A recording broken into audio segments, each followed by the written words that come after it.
Mengapa dia berontak? Mengapa mereka memberontak?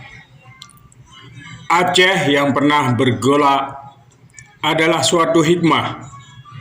Indonesia memang kenyang dengan gerakan separatis, tetapi mungkin tidak cukup arif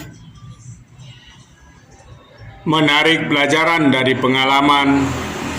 Di Aceh, seorang ulama, tokoh masyarakat yang karismatik, Tengku Daud Bereh, mengangkat senjata melawan pemerintah pusat pada tahun 1953. Ironis sekali, Tengku Daud adalah orang yang menyambut proklamasi kemerdekaan Republik Indonesia 1945 dengan sumpah setia.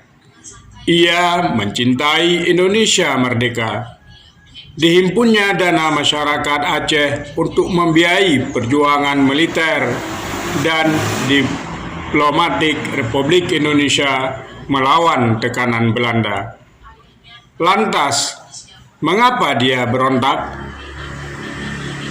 Aceh kini telah sepenuhnya damai dengan status daerah otonom khusus.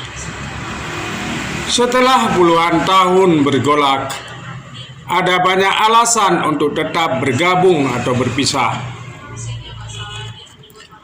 Tapi dibutuhkan lebih banyak lagi alasan untuk mengangkat senjata atau menggunakan senjata demi menciptakan damai. Setelah Aceh kembali tenang, kini saat yang tepat untuk merenung.